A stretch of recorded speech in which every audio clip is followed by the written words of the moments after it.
గూడూరు రెండో పట్టణ పరిధిలోని వీరారెడ్డిపల్లి ప్రాంతంలో ఉన్న వివేకానంద పాఠశాలలో వసంత పంచమి సందర్భంగా అక్షరాభ్యాసం జరిగింది. రామకృష్ణ మఠం పీఠాధిపతి స్వామి అనుపమానందచే చిన్నారులకు అక్షరాభ్యాసం చేశారు.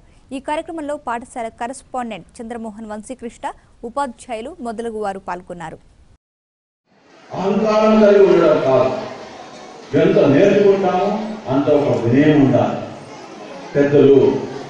వాళ్ళ పట్ల వినయం ఉండాలి. తర్వాత ఇంకోటి ఏంటి, విద్యతో పాటు ఆ సేవాభావం కూడా రావాలి.